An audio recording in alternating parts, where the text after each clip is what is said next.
ଆପଣଙ୍କୁ ମାନଙ୍କୁ ମୁଁ କହିବି ତାହାରି ମଧ୍ୟରେ ଆମର ଶୈଳ ତତ୍ତ୍ୱ ବିଷୟରେ ସେ ସୁନ୍ଦର କଥାଟିଏ କହିଛନ୍ତି ଏବଂ ଏହି ଶୈଳକୁ ଆମ ନିୟନ୍ତ୍ରଣରେ ରଖି ଯୋଗ ସାଧନ ମାଧ୍ୟମରେ ଏମିତି ଆମେ ନିଜକୁ ସୁସ୍ଥ ସବଳ ନିରୋଗ ରଖିପାରିବା ଏ କଥା ମଧ୍ୟ ସେହି କ୍ଷେତ୍ରରେ ସେ ଉପଦେଶ ଦେଇଛନ୍ତି। ତ ପ୍ରଥମେ ସେ କହୁଛନ୍ତି ସେଇ ମୈତ୍ର ଋଷିଙ୍କ କହୁଛନ୍ତି ମହାଦେବ ଆମର ମୈତ୍ର ଉପନିଷଦର ଦ୍ୱିତୀୟ ଅଧ୍ୟାୟର ପ୍ରଥମ ଶ୍ଲୋକଟି କ'ଣ? ସେ କହୁଛନ୍ତି ଦେହ ଦେବାଳୟ ପୃକ୍ତ ସଜୀବ କେବଳ ଶିବ ତେଜେତି ଜ୍ଞାନ ନିର୍ମାଲ୍ୟ সোহং ভাবে ন পূজয়ে। বুঝিবা টিকে শ্লোকটি সংস্কৃତରେ লেখা ଅଛି ମା ମାନେ ଟିକେ ସରଳ କରି ମୁଁ ଆପଣ ମାନଙ୍କୁ କହୁଛି ଯେ ଦେହ ଦେବାଳୟ ପୃକ୍ତ ସଜୀବ କେବଲମ ଶିବ। ମହାଦେବ କହୁଛନ୍ତି ତାଙ୍କୁ ନା ମୈତ୍ର ଋଷି କହୁଛନ୍ତି ହେ ମୈତ୍ର ଋଷି ଏ ଦେହ ହଉଛି ଦେବାଳୟ ଅଟେ। ଦେହ ଦେବାଳୟ ପୃକ୍ତ ସଜୀବ କେବଲମ ଶିବ।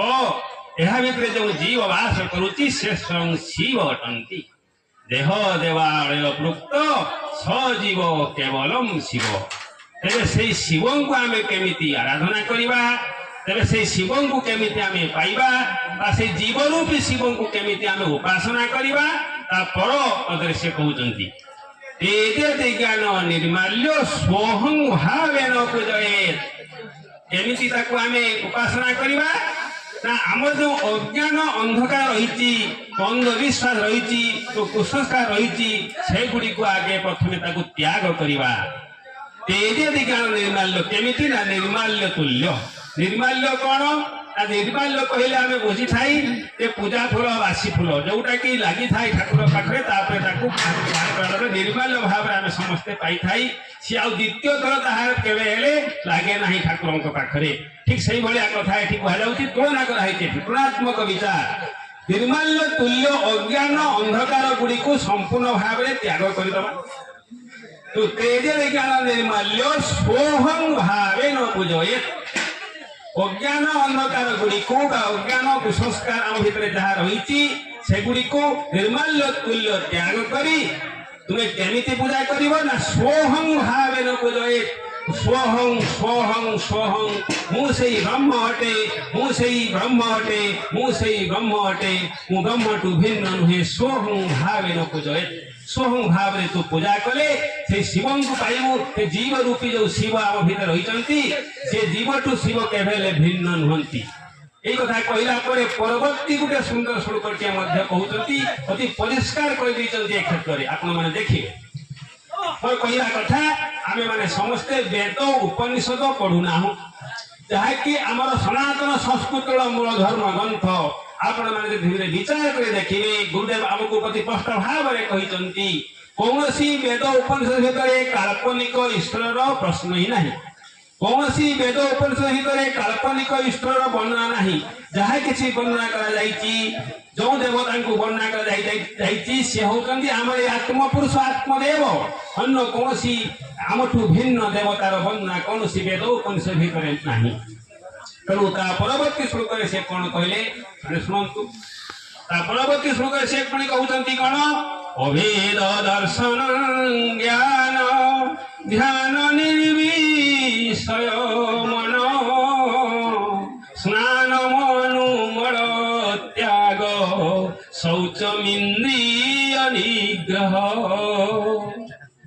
ସୁନ୍ଦର କଥା ଦେଖନ୍ତୁ, ବୁଝିବାର ଅଛି କେତେ ମହତ୍ୱପୂର୍ଣ୍ଣ କଥା ନିଜେ ମହାଦେବ କହୁଛନ୍ତି ମୈତ୍ର ଋଷି। ସୁନ୍ଦର ଭାବରେ ସେ ବ୍ୟାଖ୍ୟା କରିଛନ୍ତି ଅଭେଦ ଦର୍ଶନମ ଜ୍ଞାନମ। ଅଭେଦ ଜ୍ଞାନ ନ ରହିଲେ ଆମର କେବେ ହେଲେ ତାକୁ ଜ୍ଞାନ କୁହାଯିବ ନାହିଁ। ଆଉ ଗୋଟିଏ ଜାଗାରେ ମଧ୍ୟ ଲେଖାଯାଇଛି ଏଇଟାକୁ ପ୍ରଶ୍ନ କରିକି ଅଭେଦ ଦର୍ଶନମ ଜ୍ଞାନ ଅଜ୍ଞାନ ଭେଦ ଦର୍ଶନମ।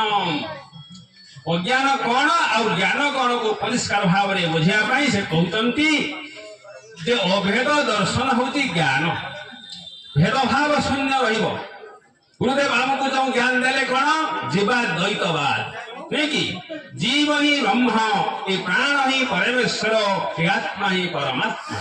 ଜୀବଠୁ ଭିନ୍ନ कौन सी ब्रह्म संसार आज पर्यंत देखा जाए ना कि देखा जीव ना भ्रमवशत आम कल्पना करके अनेक देवादेवी को सृष्टि करें निकट में हाथ जोड़ी आम निजक हेय पापी तापी अज्ञान अधम बोली कहूचे कहीं आम समस्ते भूली जाइए आम समस्ते अमृतर संतान आज आम निजक भूली जाइए वेदांत आमको आह्वान करुच्ची उत्तिष्ठत जाग्रत प्राप्य परान् निबुधत हे मोर अमृतर संतान गण शुणन्तु विश्वे अमृतस्य पुत्रा हे मोर विश्ववासी हे मोर अमृतर संतान माने समस्त अमृतर संतान निज अमृत को उपलब्धि कर इत भितर जो महान तत्व लुचिक रही जो महान सत्य लुचिक रही जो महान विद्या लुचिक रही तुम्हें उन्मोचन कर तेरे जाई समस्त सुख समस्त शांति समस्त आनंद पाई पारिबो ताहा नले समस्त प्रकार दुख अशांतिर कारण हेउची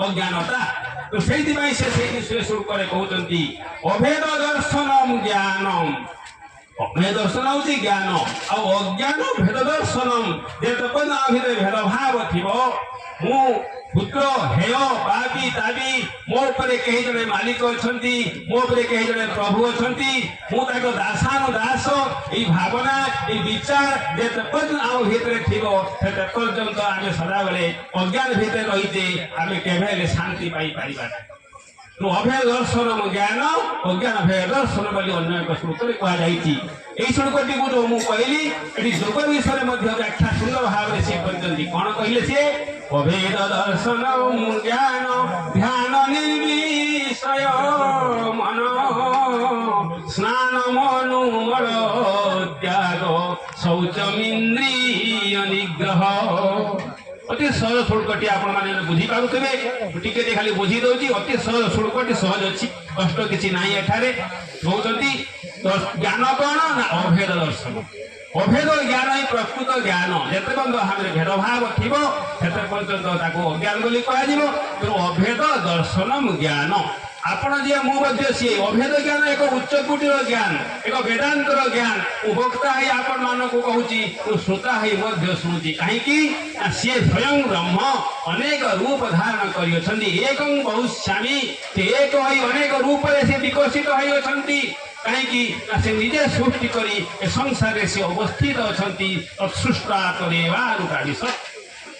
आम जो उपनिषद कहुई तैतरीय उपनिषद युजुर्वेद अंतर्गत तैतरीय उपनिषद कहुई तत्सृष्टा मुझे सृष्टि करी मध्य अवस्थान करुच्ची चतुर्ण नाभि सुजते गृहणते एक उर्ण नाभि सदृश्य मो निज देहरु मुझे सृष्टि करी उर्ण नाभि मान जो जानी आपण तो बुढ़ियाणी पोक माकड़सा तार देहरु सूता बाहर करके घरटीए करें भितर रही था ठीक से भाव में स्वयं ब्रह्म स्वयं आत्मदेव आत्म पुरुष ए संसार को सृष्टि करी मध्य से अवस्थान करुष्टा केमितिका भाव में चतुर्ण नाभि गहणते परिषद कथा